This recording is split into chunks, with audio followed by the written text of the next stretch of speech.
Hello, everyone. Thanks for coming. I'd like to make you two promises. Number one, you can write it down if you like.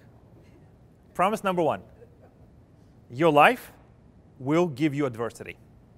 It will give you problems, it'll give you disappointment, and maybe even punch you in the gut, sometimes more than you think is fair. Is that a promise?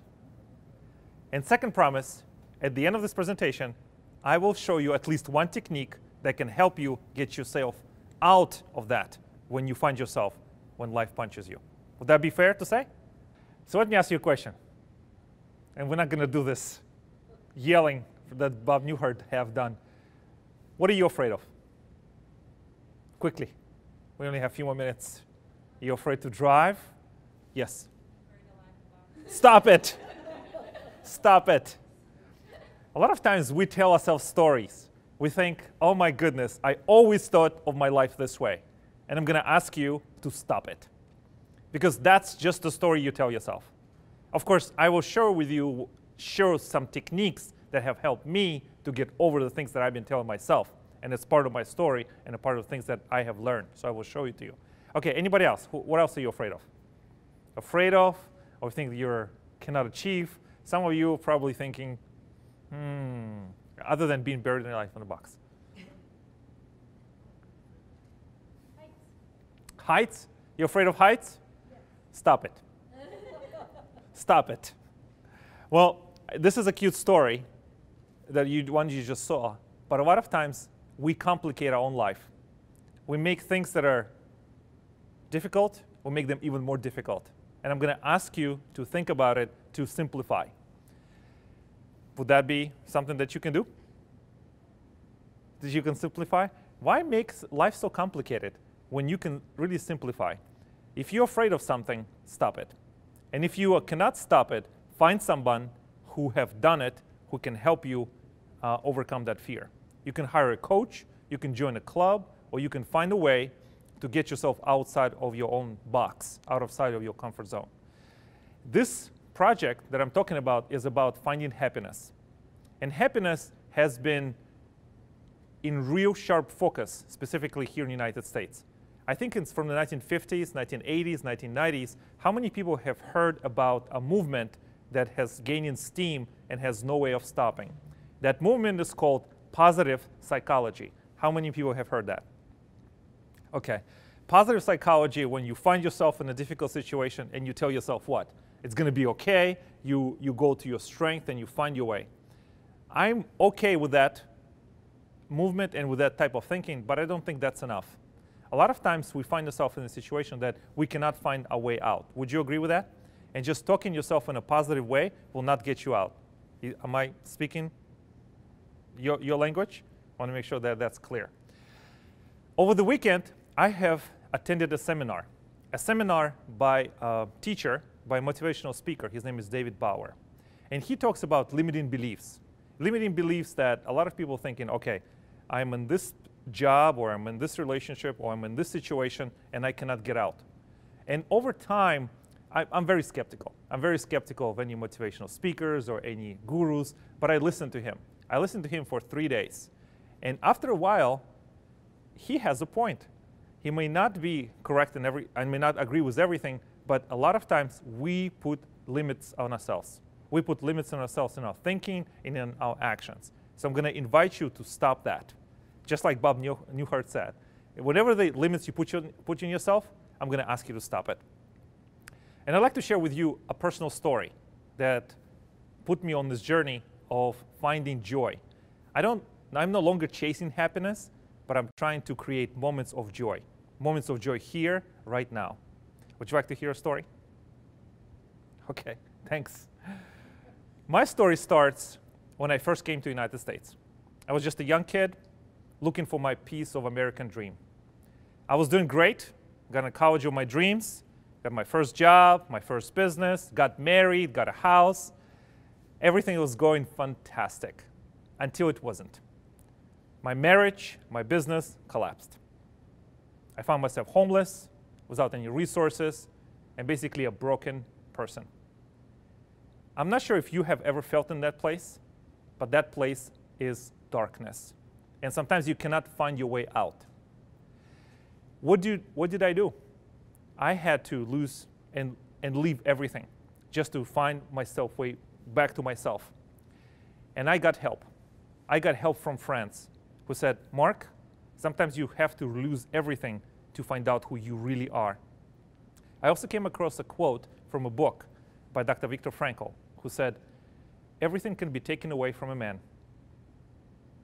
except the very last of human freedoms, to choose our attitude in any set of circumstances, to choose our own way. When you are facing difficult and challenging situation, what are you choosing? What other words do you tell yourself? How will you get out? Sometimes you can't. And I'd like to invite you to create different strategies so when you face the situations like that, you can get yourself out quicker. Would that be helpful? Okay, number one, look at your circle. A lot of Jim Rohn have said, you become an average of 5 people you spend the most time with. Who do you spend the most time with every day? At work, at home, and maybe with your friends. One of those 5 people is you. What other words do you tell yourself? This is what helps me. When I find myself in a difficult situation, I say 3 things. Would you say them with me? Okay. Yes, I know it's late, but we have to go through this. Number 1, when you feel anxious, when you feel overwhelmed, I say 3 things. And you can repeat after me. I am calm. I am strong. I got this. When I say those things, I am is one of the most powerful words you have in English language. It is you tell yourself and to the world around you, how do you really feel? It may not help all the time, but that mantra has carried me out through many dark times. That's number 1. Who do you spend your time with? Second, I want you to invest in yourself. I will tell you, one of the happiest moments of my life happens on Monday mornings. On Monday mornings, I take a special class. And that special class is yoga. At the end of the class, out of almost every yoga class, there's a special pose. And it's called Savasana. You lay on your back with your hands stretched out and your legs. You close your eyes, you listen to the beautiful meditation music, and you let your body recover. Those 5 minutes, I'm not sure if that's happiness, but it's very close to it. You feel you breathing in and out. You let all your worries out just after the strenuous exercises where you were twisting your body in the ways that was just unimaginable a few moments ago. You have 5 minutes to lay on the floor and meditate. Invest in yourself. If you cannot do yoga or cannot do something that's strenuous, find a way that you can spend an hour every day or every other day that you can invest in yourself. In healthy body, there's a healthy mind. So that's my second one. And third one is invest in yourself. Before you can help anybody else, you have to learn and invest in yourself. After my divorce and after the collapse of my life, I had to change and I had to move back home. And I spent a lot of time by myself. I was alone, but I was not lonely. I found a way back because I came to the positive psychology. I surrounded myself with the positive people who can help me find a better way. Would that be helpful to you as well? So maybe Savasana may not be your thing, but invest in a physical exercise. Find the people that surround yourself with. And third, invest in yourself. And finally, one of the final lessons I can share with you is if you're in business or if you serve in someone, take a step back. It's not just about making money. It's not just about serving the needs of the customer. It's not just serving your needs, but it's number one, serving the needs of your customer. I'd like to share with you a story that I have learned that a few years ago. When I had my construction business in a retail store, it was a little hole in the wall, maybe just 5 feet by 5 feet type room. One afternoon, a young man walked in. Young man, looks like he's energetic, he's an entrepreneur, and he said, I am looking to do a remodel in my kitchen, and I'm looking to buy a refrigerator. I looked at him and I said, well, let me see what I can do. I went into the drawer, I pull out all my catalogs, and I said, okay, we can go for this refrigerator, or maybe this one. He looked patiently, and then he said, Mark, I don't think you heard me. I want to get the best refrigerator that's available in the market. I said, okay, well, I cannot help you then. But I know a dealer down the street who can sell you that refrigerator. I cannot. He thanked me and walked away. And I didn't think much of it. A few weeks later, the young man and his fiancée returned. And they said, Mark, we trust you. Just because you have recommended a refrigerator that you could not get, we want to do the full house remodel with you. We want to do the whole flooring, all of the appliances, all of the tile. We don't want to do the whole absolutely shebang. And my profitability for that quarter was over 6 figures, just because you were not in it for yourself, but you truly helped the customer.